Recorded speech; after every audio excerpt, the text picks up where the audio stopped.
Live from Eyewitness News, this is breaking news. Good afternoon. Governor Gina Raimondo is giving her daily coronavirus update right now. Let's listen in at the State House. I'd get some sun. It's a beautiful day. I want to thank you for taking a few minutes to spend with us this Saturday. It's really important that you stay informed. I would say it's always been important to stay informed through this, but now things are going to really start to change as we look forward to opening the economy, new regulations. So I hope you can find some time to tune into this to get the information you need to keep yourselves up to date and safe. We're going to continue every day at 1 o'clock. However, on Monday, it has to be moved to 3 o'clock. There's a governor's call with the White House at 1 o'clock, which is important that I be on. So we're going to have our press conference at 3 o'clock Monday, and then every other day, 1 o'clock. I'll begin, as I always do, by having you take a look at the data. The data should now be on your screen. You can see that we have 327 new cases to report today, and very sadly, another 17 deaths. Just want to take a minute to recognize the toll that this is taking on all of us in Rhode Island, and a special expression of our sympathy to those who have lost loved ones, especially since it's a hard time to grieve and gather as you might after the death of a loved one. As you can also see, our efforts have been keeping hospitalization steady, not down, but steady, and we continue to see a plateau. So that's good news. That's all good news. We have not started a decline. We still are losing people every day to this virus, and so we are not out of the woods yet. And I just want to remind everybody that the stay-at-home order is very much still in effect. I'll be very honest with you, I'm pretty worried about this weekend. I'm worried about the weekend because it's a beautiful day. And even today, I've just heard from friends saying, oh, it's a beautiful day. I have a few of my friends coming over. It's not the right thing to do. And I'm asking you to not give in to that temptation. We're not there yet. The stay-at-home order is not lifted. It may not be lifted on May 8th if everybody rushes out today and hangs out with their friends or has people over, congregates in the park. I'm asking you not to do it. I know patience is wearing thin. I know it's a beautiful day. We're sick of being in our houses. I hear it every day from my own family, and I hate the fact that I have to be imposing a stay-at-home order. But I also see that my fellow governors in Massachusetts, Connecticut, New Jersey, New York have all extended the stay-at-home order. And I would hope to not have to do that past May 9th. So we've all sacrificed so much. And as a result, you see the good data. We're plateauing. It looks pretty good. Hang in there with me. I'm asking you, hang in there one more week. Stay in the house. Hang out in your backyard or hang out, go for a walk around the block. But please do not congregate. Don't invite your friends over for dinner. Don't try to have a cookout. Don't go to the store and crowd in the garden center. Just continue to obey the law, which is a stay-at-home order. If you do that and sacrifice just a bit longer, it is my hope and intention to be able to lift the stay-at-home order essentially a week from today. I wanted to spend some time this afternoon, talking about modeling. A few of you have been asking, what does the model show? Where are we now? Where do you think we are? And so I wanted to spend a few minutes giving you a flavor for where we've been, what we know, where we think we are now.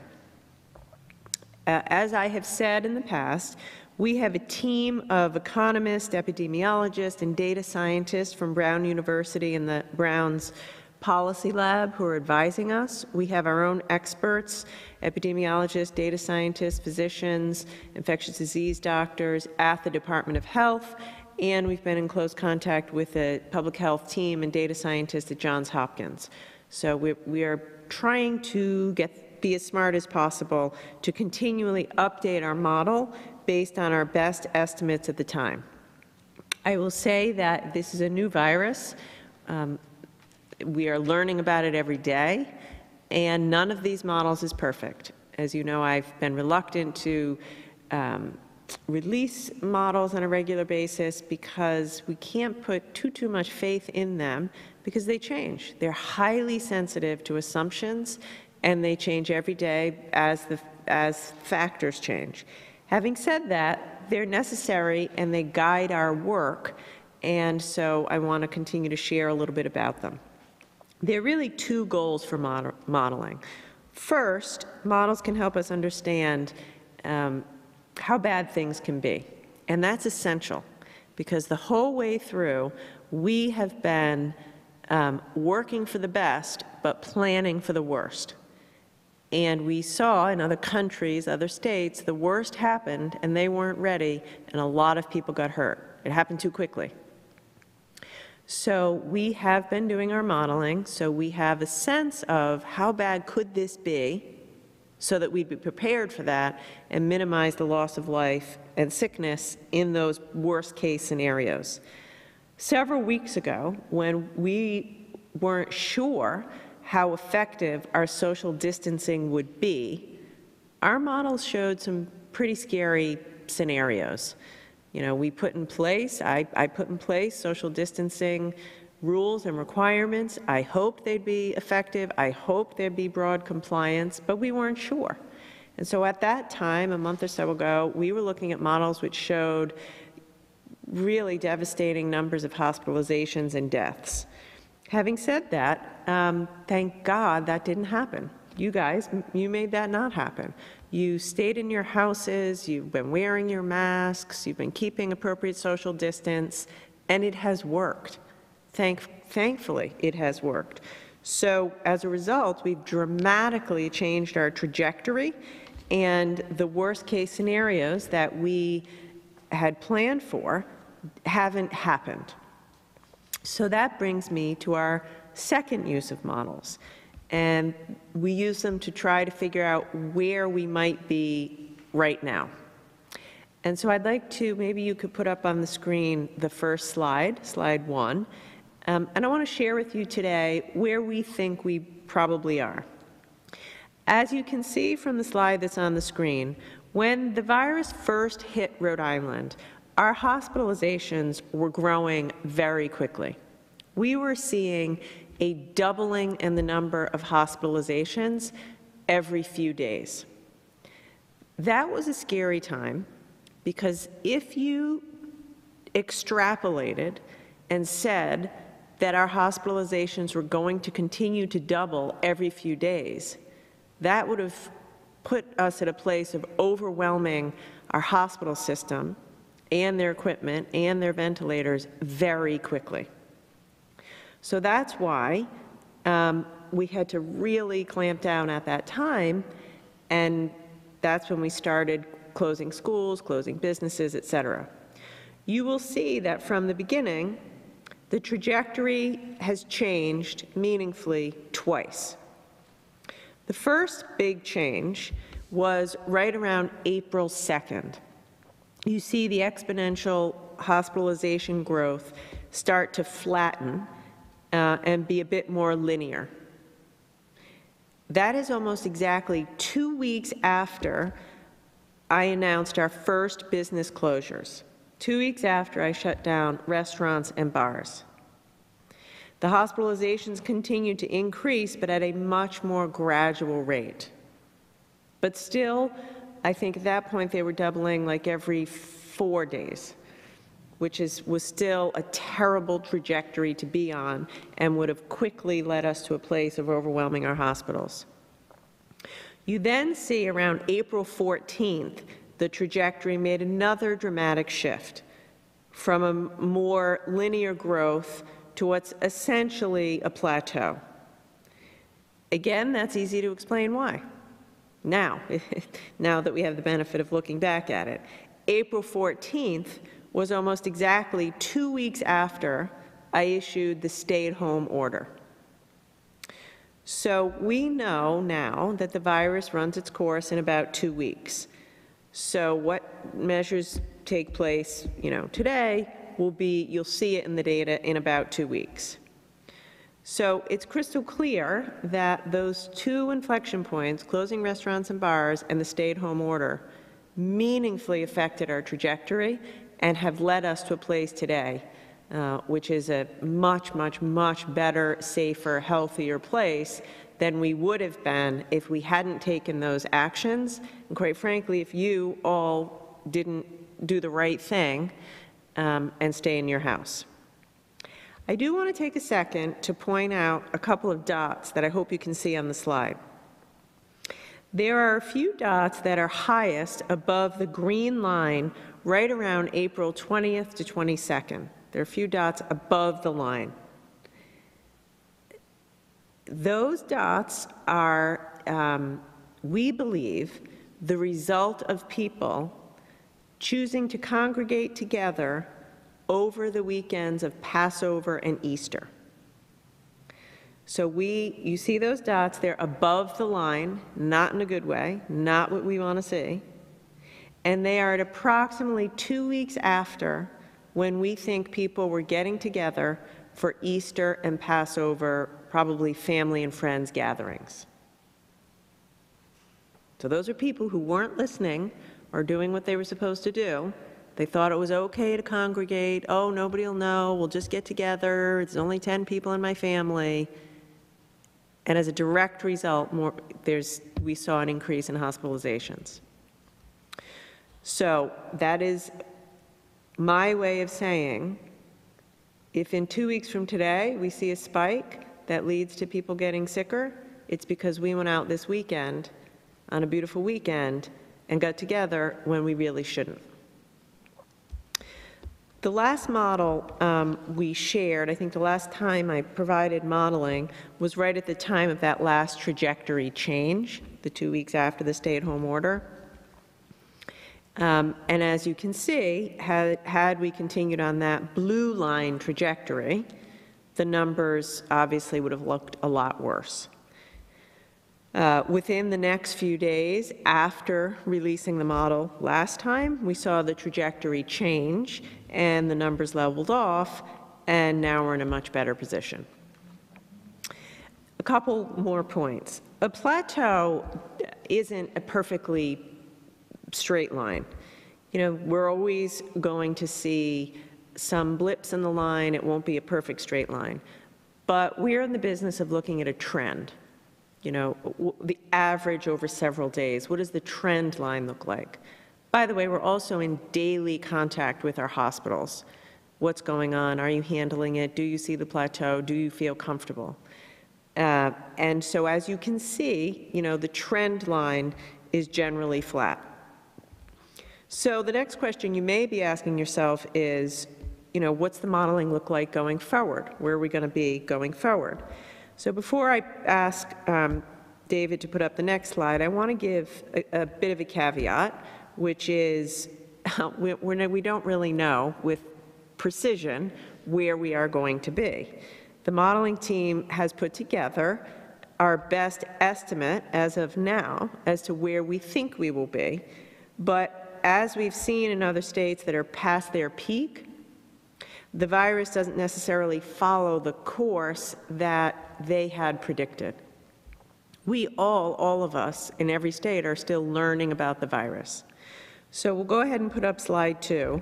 The blue line on this slide models the trend that we just talked about. And what started as exponential growth mostly leveled off around April 21st. Based on the literature and the experience of other states and other countries, we expect there are probably 2 directions that we can go from here. The first direction is the green line, which is a sustained, though gradually decreasing plateau. While eventually we would still see a decline, it's also possible our experience could be similar to that of Massachusetts, where the plateau has lasted for a couple of weeks. So Massachusetts and Boston, they're ahead of us in this. They hit their peak before we did, and they're a couple weeks ahead of us. and their plateau has lasted for a couple of weeks. Second possibility is the purple line, which represents a more traditional bell curve, something you probably have seen, you know, in the news a lot of, a more traditional bell curve, and that is the more traditional curve with infectious disease. You see it go up, a bit of a plateau, and coming down. The truth is, we're not exactly sure if we will have a sustained plateau with an eventual decline or more of a traditional bell curve. What we do know is that it's likely to be one of these two courses, and it's not likely to start moving upward again. That said, you'll notice this projection only goes for the next 2 weeks. That's because the next 2 weeks are based upon what we're doing right now. And I feel confident that the people of Rhode Island have been amazing. And now, and in the week that's just happened, people have been obeying the stay-at-home order. People have been wearing their masks when they go to the grocery store. People have been doing social distancing. Our retailers have been amazing. Restaurants have been cooperative. So I have confidence that 2 weeks from now, you know, we're not going to see a spike because folks are doing what they're supposed to do now. Having said that, the question you probably are asking is, okay, so what's going to happen when we start to reopen the economy? And the answer is, we will see as we get there. I'm going to have a lot more to say about that in this coming week or next week, but it's why I'm taking such a gradual approach to reopening the economy. It's why when we start to reopen the economy, we cannot flick the switch. We have to turn the dial and have phase 1 and phase 2, because we'll try it for a week or two and see what the trend looks like and make sure we don't see a rapid spike. And once we feel safe, then we could continue to reopen. So I hope that's somewhat helpful. As I say, this is highly imperfect. Also, remember, the modeling is just one piece of the puzzle. As we decide when it's safe to reopen our economy, when it's safe to go back out for restaurants, when it's safe to open parks, this is one piece of the puzzle. There are other pieces of the puzzle. How is our testing? What's our hospital situation look like? Make sure no hospitals are overwhelmed. Do we have a 30-day supply of PPE? Can everyone get tested within 24 hours? Can everyone in a vulnerable community get tested? Is our contact tracing where it needs to be? So we're trying to move the whole system to a place of safety, knowing that we're going to be living with the virus for a year, and we're going to have to work through it. We're going to go back to work. We're going to go back to school. We're going to go back to the beach, and the virus is still going to be with us. But because we've made all these changes, we've modified our behavior, we're going to be able to do it confidently and safely. The last, I just want to make 2 notes for people who are struggling to pay the bills, which is many, many, many people right now, and I can't emphasize that enough. I'm so deeply aware of how much people are struggling, and I want you to keep reaching out to me, because the more we know about exactly what you're going through, the more I will do my very best to support you every day, just to try to get through the day, get through the week, get through the month. As I've said so many times, the crisis is hitting those hardest who can least afford it. Folks who went into this that were making low wages or were in debt or housing insecure, they are really struggling. They were barely getting by on a good day, and now they're really struggling. And we know that so many people are frankly struggling to pay the rent right now.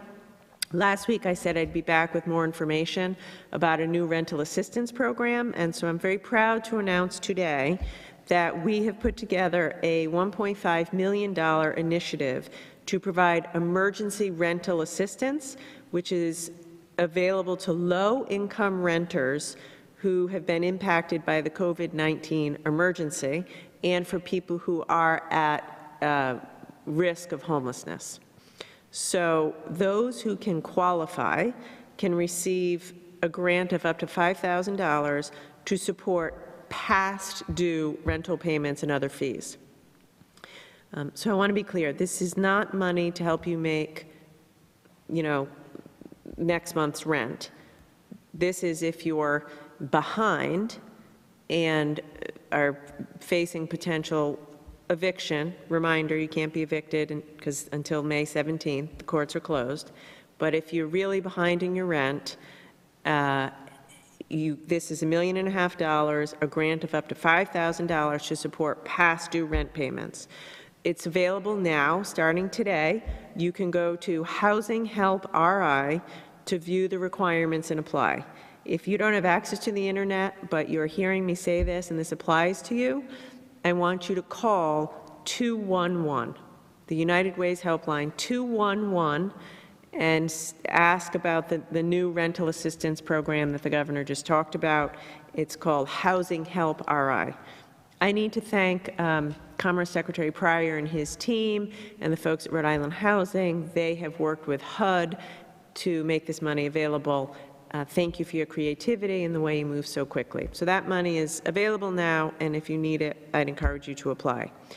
Finally, I also want to remind everyone that we have more than 20 financial institutions that have agreed to sign a pledge to provide relief to residential borrowers.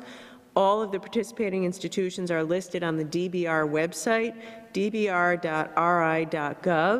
As a reminder, these banks and credit unions and lenders are offering a 90-day grace period for all residential mortgage payments for individuals impacted by the coronavirus, with the opportunity to request even additional relief.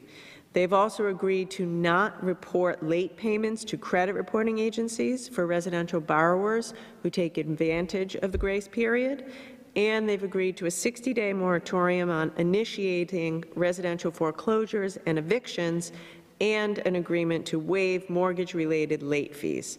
I cannot thank you enough. To those 20 institutions, and your names are all listed on the DBR website, you're doing the right thing for the right reasons in the middle of a crisis, and you are saving so many Rhode Islanders from financial ruin, and I want to thank you for doing that.